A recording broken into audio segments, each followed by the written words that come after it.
Hey, welcome to Epilogue. Thanks for joining us today. In this podcast episode, I got to sit down with Elizabeth Leong, who wrote one of our week-long devotionals around discipleship. And so we are going to dive deep in the topic of discipleship, what it means, what it doesn't mean, some of the barriers, and how to overcome those. And so I hope you enjoy this time with Elizabeth Leong. All right, Elizabeth, thanks for joining us today. Appreciate you being on the podcast. Your first time on Epilogue. How does it feel? Oh, yeah, it's exciting. Okay, awesome. So you and Bernard, you've been at Faith Bible Church a long time. How many years have you guys been at Faith Bible? Probably around a dozen or more. A dozen or more. Okay. But I've been a teacher at Sun Kids Christian school here at Faith Bible for this is my 20th year.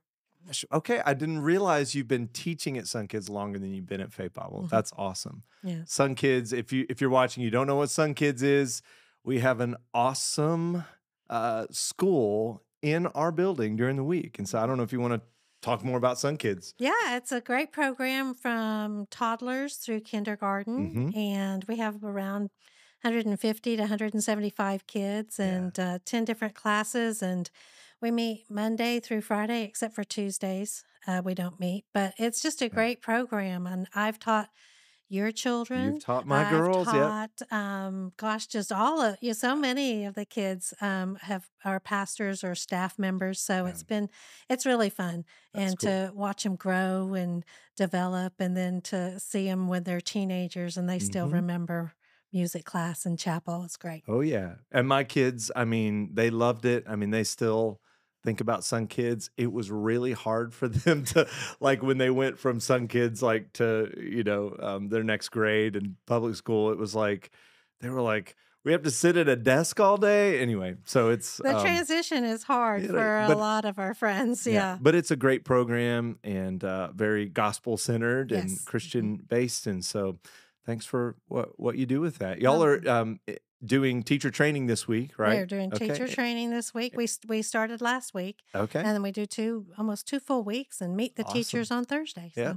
So a lot of buzz around Faith Bible Church, getting ready to start that up, which is awesome, seeing all of you in there just getting ready. So it's exciting. It is exciting. Awesome.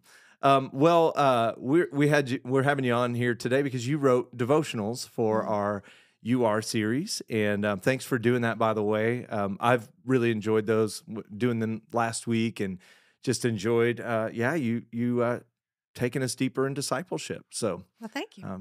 Thank you. And so we're going to dive into that a little bit, but before we do, I thought we'd put you on the hot seat. We've been doing that with all our devotional writers, and put you on the hot seat for a second, and just give the folks what they want. A little bit of get to know you time with Elizabeth Leong. So a few questions for you. Cat person or dog person? Dog. Dog. Yes. Good. Okay. Yeah.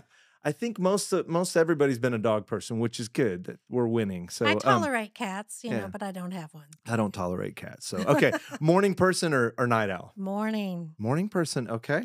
All right. What's your favorite book? You're a teacher. Yeah. I read a lot. And so recently I read one called Bryson City Tales. It's about a doctor in Appalachia. Okay. And he was a believer, and and he has a series of books. So of course then I had to read them all, but yeah. Fiction, nonfiction, is this? Nonfiction. Okay, yeah. Cool. All right. Best concert you've ever been to? Probably the preschool concert. The preschool concert right here at Faith Bible Church. Okay, I've been the director of those for, a lot of years, and there's nothing more fun than watching the little kids up on stage. You don't know what's going to happen. I have a couple of videos of those in my phone, so I agree. Those are amazing concerts. So okay, favorite movie? My husband really likes The Sound of Music, and that is not my favorite. Okay. You just threw Bernard under the bus, by the way. I liked one of my favorite movies, and every time I watch it, I go, why did I like this movie? But then I remember it's Giant with Rock Hudson and Elizabeth Taylor. think I ever saw that, Oh, you but should see it. It's like okay. it's like a 4-hour movie. Okay. But what I like about it is, Just um fell asleep inside, but yeah, it's okay. it's a clash of cultures. Yeah. She's from back east, he's from Texas. They end up getting married, and it's just this clash and how there's this struggle, but they end up having this decades-long marriage, and you just watch the whole thing unfold, and And I it's love it. 4 hours of that? I'm Yeah. sorry. Yeah, no, I'm just kidding. Okay, so Bernard just took me to a Malaysian food restaurant here in town. Mhm, Loved it. mhm. What's your favorite dish there? Favorite Malaysian food dish? I think my favorite, dish is probably laksa. Did you Laksa. have any of that? Explain to me and the good people watching what laksa is. So laksa is just a curry soup. Okay? And then it has noodles and vegetables and, shrimp or chicken in Okay. it, and it's just really yummy, That sounds and it's awesome. great, especially when it's cold outside, and Yeah. yeah. Okay. Heather and I need to go back with you guys and Mhm. try laksa because I didn't try that last Yeah. time. But anyway, that sounds awesome. Okay. One thing on your bucket list. Yeah, I love to travel, Hmm. and, Bernard travels a lot for work, Yeah. and so just traveling with him and going different places. I've never been to Australia, never Okay. been to South Africa, so Yeah. new places like that would be great. Okay. All right. We got to get Bernard to take you Yeah. sometime. Well, he keeps asking, but Yeah. then I say, "I have school. Only That's travel in the summer." that's why they call it vacation, you know? Come on. That's awesome. Well, very fun. You and Bernard are just awesome people. Really appreciate you guys. Just your faithfulness to serve at Faith Bible Church, and you live out what you were writing about. You guys both have hearts for discipleship, and y'all do that in so many different ways. I mean, obviously, you do that in the school and discipling these kids, but you also have a huge heart for missions. You're Mhm, on our missions team, and mhm. so just love um, pouring that into other people, giving people a vision of what God's doing in the world. And so I love that about you and Bernard, y'all are just a power couple. And so just really Well, appreciate thanks. all the ways that you serve. So a few questions. What was it like for you writing some devotionals for our church? So, I was really honored when, Mhm. my name was, brought up, and, was really happy to jump into it.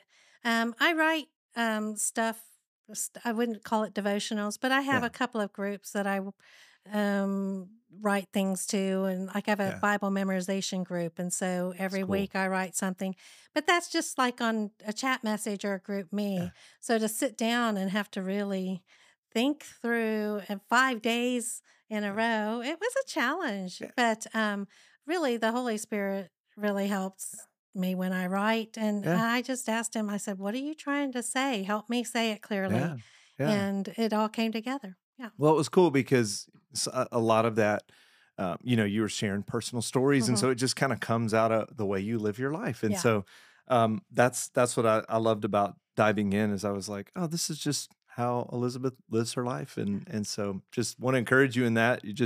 You came through in these devotionals, Oh, and it was great. really encouraging. So as you were writing these, obviously you're digging into some texts and you're trying to challenge other people. But as you were writing them, was there anything that you were challenged in, just personally, or anything new that jumped out uh, at you from God's word in kind of a fresh way? I don't know if there's anything like that that struck you in a different way. Well, just looking back, as a teacher, Hmm. I wanted it to be clear and easy to understand, and I kinda wanted there to be a progression from day to day. Hmm. And so that was challenging a little bit, is how do I, for somebody that might not know anything about discipling or what discipleship looks like, how could they, after just a few days of reading about it, say, "Hey, I can do that." Hmm. That's something that it might seem scary or Yeah, difficult or it's complicated. intimidating for a lot of Yeah, people. and Yeah, I just wanted to make it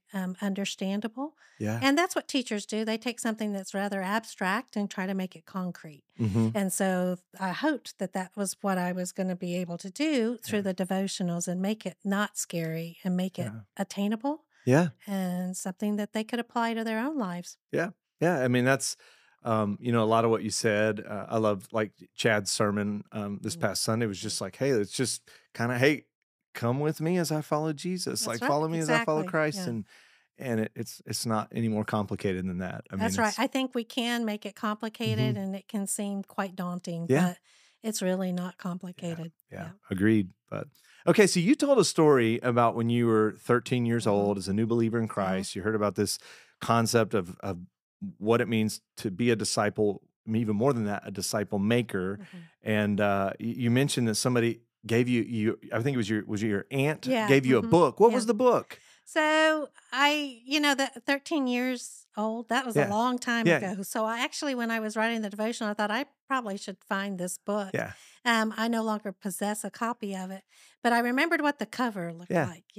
And so I went on Amazon and I found it, and it's called Tell It Like It Is. Tell it like it is. Is, yes, Okay. and it was written in the 70s, Yeah. and, it's more about witnessing Mm-hmm. than disciple making, but it's, based on the book of John, Mm. and it's just telling people what who Jesus is Yeah. and Yeah. how they should, believe in him. Mm. And again, I read it when I was 13, maybe didn't comprehend a whole lot of it really well.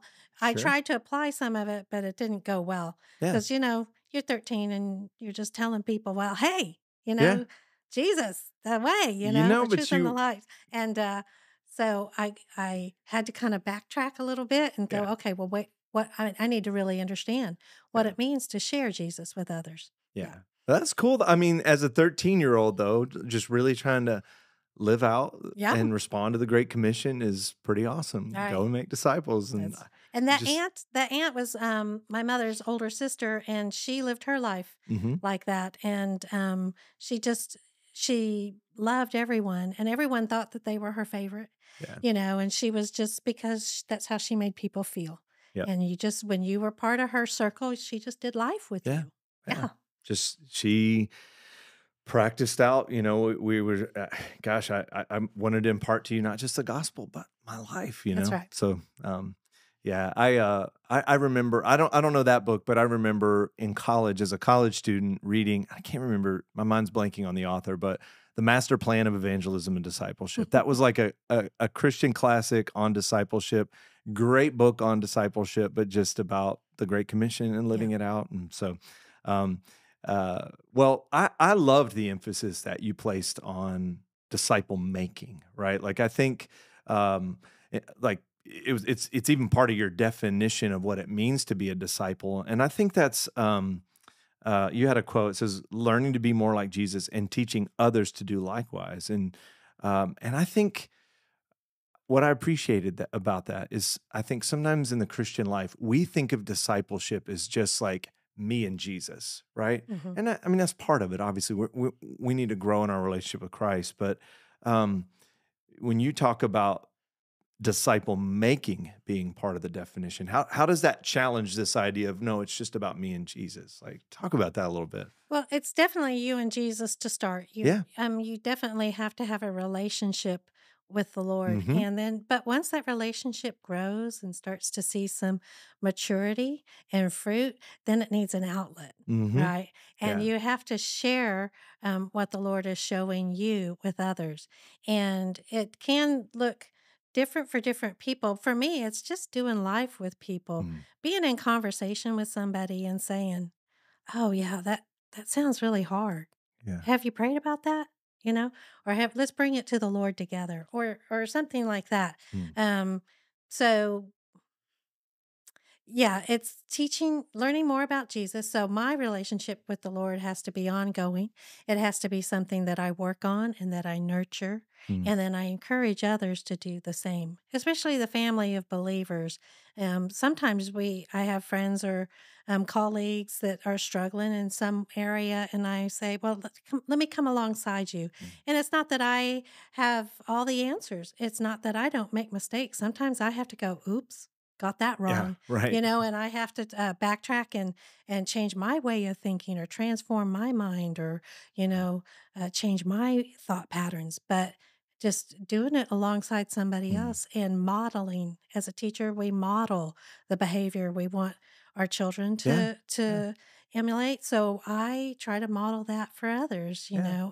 but it's really not um, rocket science. And it's not, Hmm. again, not that I have the answers.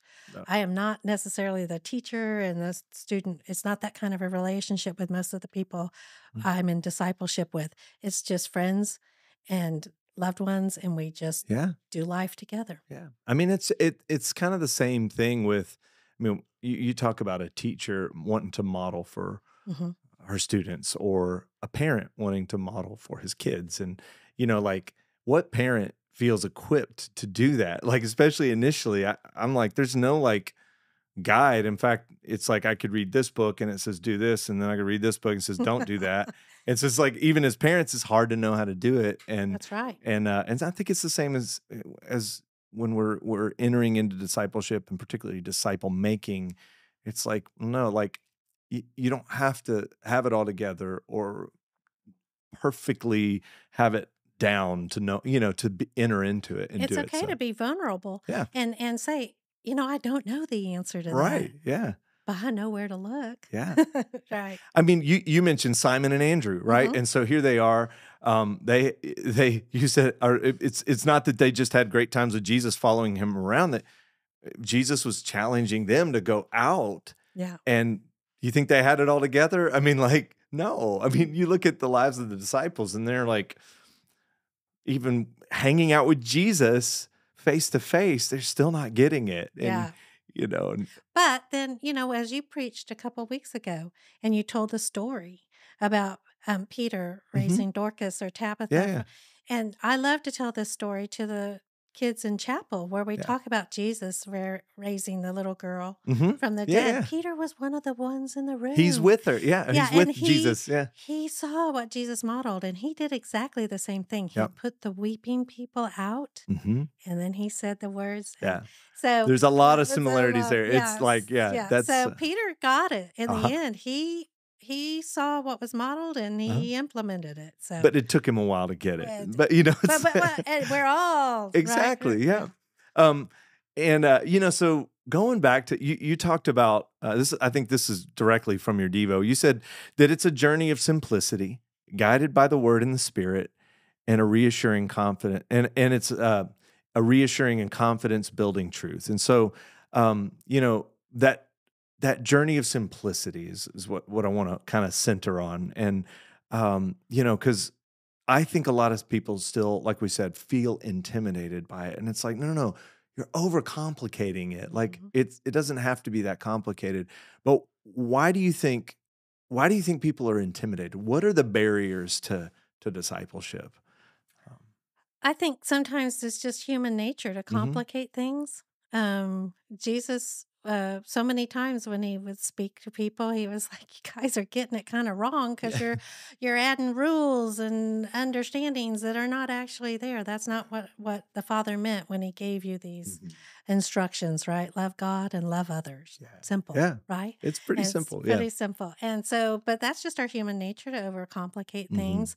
And, simplicity is Mhm. just, it really is. It's one of my key words is make it simple. Mhm. It always, when I try to overcomplicate things, I regret it. Yeah. Yeah. It Yeah. just stresses me out Yeah. and it makes things difficult and it's just not productive for me. Yeah. So the simpler, the better. Yeah. How are you doing living simply?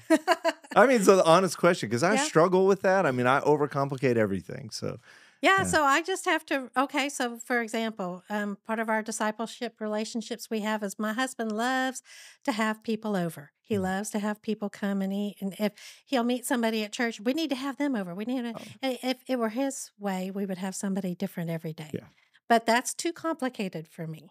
It's too much for me Yeah. to host somebody. So I say, well, we'll keep it simple. We can Yeah. do once a week, Yeah. right? And used to try to make an elaborate meal and all that. Hey, no, no, no. Simple one dish in a pot, Yeah. and we just sit around and visit or play That's great. games or whatever. So simpler for Yeah. us is better. Yeah. And I think that's good. I mean, like I know for me, one of my biggest one of the areas I'm a perfectionist, right? So where I overcomplicate things is, it's like I know I need to call someone, but if I don't feel like I have enough time, I won't do it. I'll put it off. And, you know, and Mhm. that's, I think that's the key with even discipleship. It's like just giving them our lives, right? And so Right. it's like, well, no, like I got to get over myself and go, it doesn't have to be perfect. Mhm. I'm going to call and say, hey, I got a few minutes. You want to talk? Exactly, yeah. And I think that's what it is. It's just availability. We Mhm. don't have to overcomplicate it. It doesn't have to look perfect, like we've said. And I think if we strive for perfection in discipleship, we're never going to make disciples, right? No, So, no, no. It um, it would be a hindrance to it, yeah, the process. yep. You talked about how discipleship's not like a one and done thing, Mhm. right? So sometimes we think of discipleship as like if I can um, complete this course or like go through this Bible study or like check these things off a list, I'll be a disciple. Mhm. Talk about that. Like where, why do we think that way? First of all, I'm not sure. I think yeah, maybe in our culture, th that we just wanna get it done. yeah, We wanna tick it off. We wanna just, complete it and move on to the next hmm, thing. But discipleship, I don't think can really be done like that. I'm not meaning to say that there's not seasons of discipleship, yeah, There might be seasons where, you're in discipleship relationship with someone, and for whatever reason, they move away or life changes in mm, some way and you no longer are in that relationship, and that's okay. yeah, But it can't be just something that in my opinion that's just real quick and done. yeah. It's something that's continual, and it can be hard. It's time consuming, It and is, like you yeah. said, do I have enough time to call this person? Well, so sometimes I just have to make I the know. time, put it in my Set an calendar. alarm on your And phone, whatever it is, yeah. I think somebody not Yeah. too long ago preached, and I'm not going to remember exactly if it was John Whitty or somebody, but he said, what you really want to invest in are the things that are internal, Mm, eternal, mhm. and the Word of God And the souls of and men. Yep, souls of men. yep, Yeah, yeah, everything else is temporal. yeah, So yeah. put your investment there. Yep, that's a good word. I love it. Um, so one of the things I think folks struggle with the most is just time. Like we're talking about time. Like I don't have time to call this person. Mhm. That seems to be like our most valuable commodity and the thing that we have the least of. And so, um, we live in a busy culture. Like I know for our family, man, we have something every night, literally, except for maybe Saturday night and Sunday night. We have something every night of the week. And so it's like, I know most families who have kids that are in Mhm. sports or Mhm. whatever they're involved in, they're going, how do we do this? And so, like, what would you say to somebody who's going, I don't know I don't know how to do discipleship. I'm so stinking busy. Like, what do you do when you're just, there's no margin? What I would do was, as first, I'd encourage you to look for margin. Yeah. Is there something that you can shift around or move? But the second thing I would say is all that busyness are opportunities. Hmm. When you're sitting there watching soccer practice in your captain's chair, Yeah. I've been there, Yeah. sitting there talking to the moms, and they share things. Hey, I can pray for you about that. Would you want to pray together about it? Yeah. Whatever.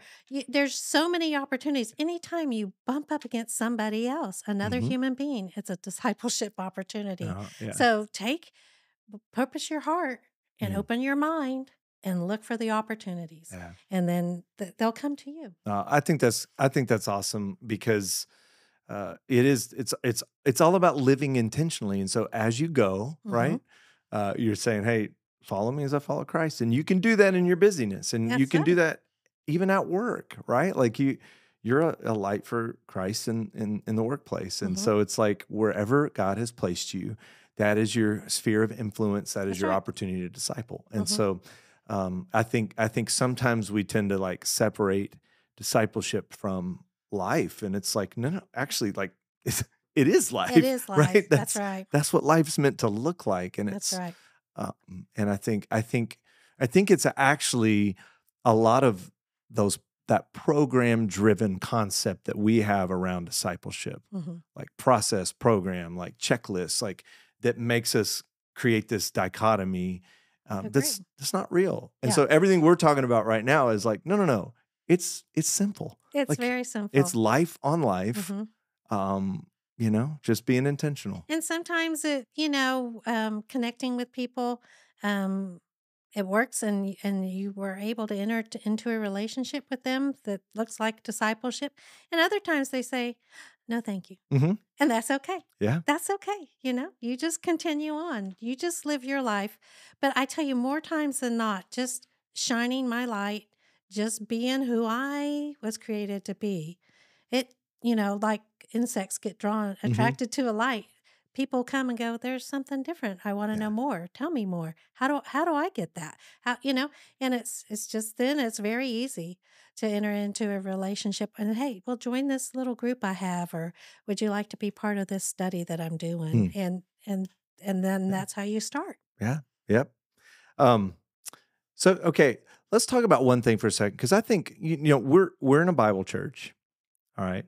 Love being I've grown up in a Bible church my whole life, always been. One of the things that sometimes we think of when it comes to discipleship is Bible knowledge. And I certainly agree that's part of it, but Hmm. what are other components of discipleship? Like, like in a Bible church, we're going to say like we're going to probably be heavy on Bible knowledge, but what else is part of that? Of like, how would you define what are components of discipleship? What is it like? If we could define what it is, like what are the areas you're growing in as a Oh, okay. So what areas? Yes, you definitely want to grow in Bible knowledge, sure, but learning to pray. yeah, prayer, yeah, Yeah, just a lot of people just don't even know that or feel comfortable going to the Lord in hmm, prayer, hmm, and modeling that for them yeah, is yeah, important in discipleship, and also teaching people how to worship. I mean, yeah. No, it's again, that's something that maybe a lot of people don't do. They hmm, feel awkward, hmm, or at home sitting and just yeah, listening to music and raising yeah, your hand. That's when I worship at church, yeah. but that's when I really worship. It's And just so just encouraging people to, hey, just sit and worship the Lord with hmm, this. Sometimes we don't have the answer, yeah, but God does. yeah, And so if we just could sit and worship hmm, and pray, and that grows our relationship with the Lord, yeah, um, then answers come. yeah, Because he says, if you lack wisdom, ask me and I'll yeah, give it to you yeah, generously. yeah, So, yeah, just prayer and worship, and definitely the study of the word, yeah. Hmm. but then applying the word. Yeah, living Yeah, it out, living yeah. it out. You talked That's about right. evangelism earlier. I mean, Mhm. so there's all these components like that yeah, as a disciple, like these are all areas we wanna grow in. I mean, even just accountability, Yeah. like I wanna grow, in overcoming sin struggles, whatever Right, those are, like right. anger, whatever those might be in my life, like, and having somebody help me along the way and being Yeah, able to help others in those same things exactly. these are all these components That's of right. discipleship, and there may be seasons of our life where like I I need to spend this season as a disciple growing in this area. Right. Or if I'm discipling somebody else, like helping, like, hey, like let's focus on this, like in this season. Where are areas you want to grow, and then let's focus on that. And those are great conversations to have when you're discipling somebody. Like, That's right. what do you want to grow in? That's Like, right. sometimes if I'm discipling somebody, I give them like, hey, like think through certain areas of your life. What do you want to grow in, like biblically, theologically? What do you want to grow in character wise? Yeah. What like is there anything in your life that you're struggling with I was and gonna you say, want to what are you yeah, struggling with? Yeah, exactly. right. Yeah. But having those open conversations just And honest. yeah, yeah, yeah. And that comes, it's not sometimes right away. Mhm. It takes a little bit of trust. Mhm. It takes a little bit of relationship to Mhm. form, connection to conform, and then you can feel like you can be open and Yeah. honest, and then you can go to the Lord together. He already knows. That's right. He already Yeah. knows your struggles. So But that actually, you talk about modeling.